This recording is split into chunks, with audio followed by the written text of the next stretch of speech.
Halo semuanya, selamat datang di Monjel Channel, tempat cerita terkait masalah game dan hiburan lainnya. Pada kesempatan kali ini saya ingin sedikit mereview atau memberikan pendapat saya terkait game Evertale. Game ル Evertale パレ sendiri ス。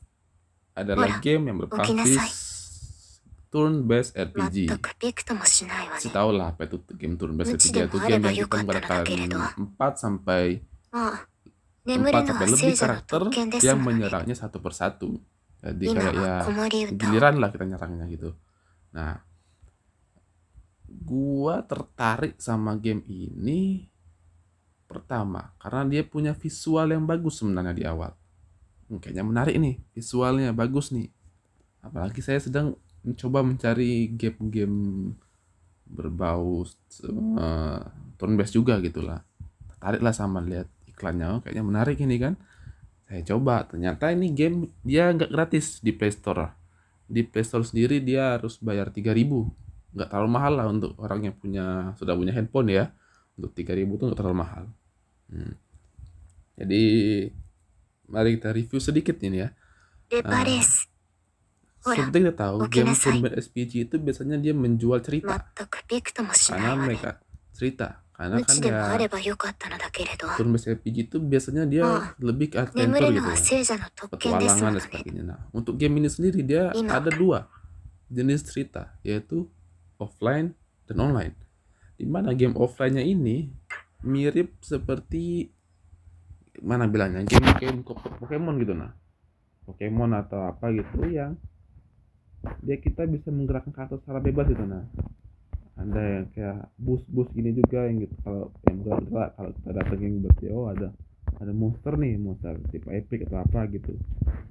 Nah, dan ini kalau yang offline ini ya sesuai namanya kita bisa mainkan tanpa sinyal koneksi internet gitu nah. Jadi kalau misalnya lagi nggak ada sinyal nih mau main game ini bisa di offline. Dan selanjutnya satu lagi itu jenis story online. Nah bedanya di online dan offline selain yang dia ini harus dimainkan dengan sinyal koneksi internet yaitu adalah dia bergeraknya tidak tidak bebas gitu. Dia terbatas seperti ini monopoli, gerakin satu ke satu sisi lainnya.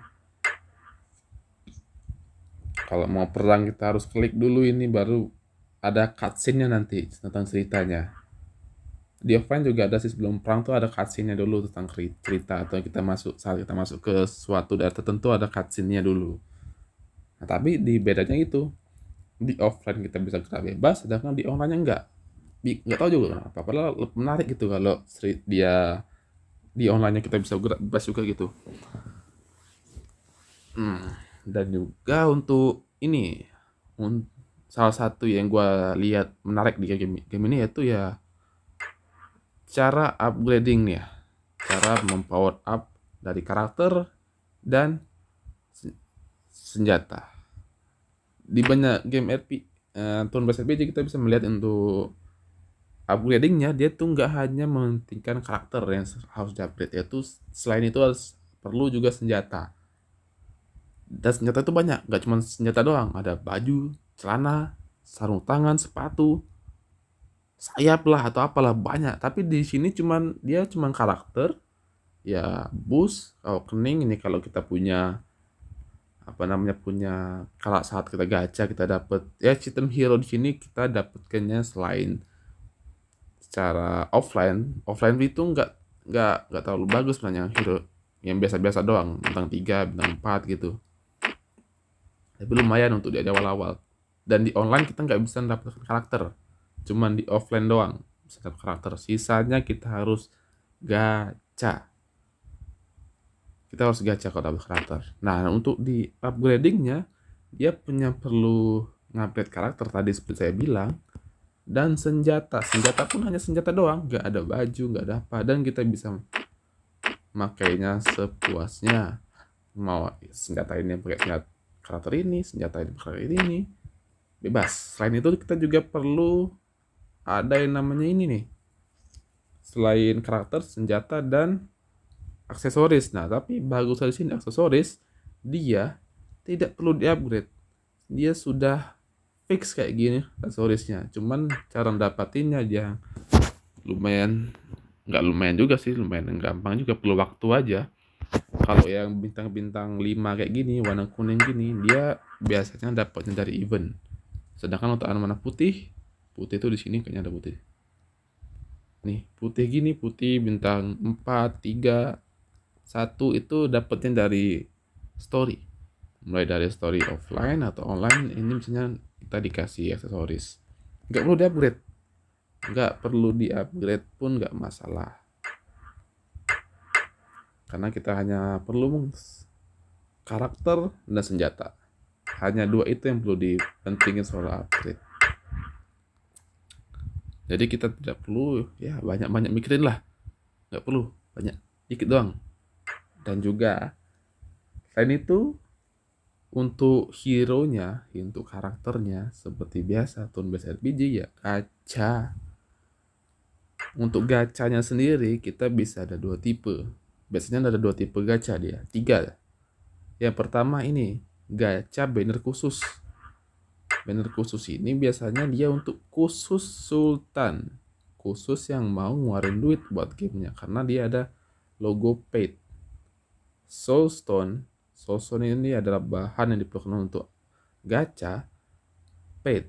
Gambar Soulstone dan paid. Paid ini artinya adalah Soulstone yang kita dapat dari top up, tidak lain, tidak bukan selain top up. Dan harus top up itu.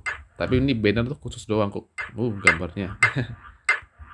Ya, salah satu game yang menjual karakter kayak gini, banyak gambar-gambar. Wow. Dan selain Soulstone untuk Sultan, ada juga Soulstone untuk yang penerima gratisan. Ini Soulstone kayak gini nih, dia gratis. Ini Soulstone-nya kita bisa dapat dari misi atau login harian atau dari event. Dan untuk ini rate-nya, kalau pengen tahu rate-nya untuk di banner ini, dia rate-nya sekitar 1% ditambah dengan rate banner, misalnya Ray atau apa gitu.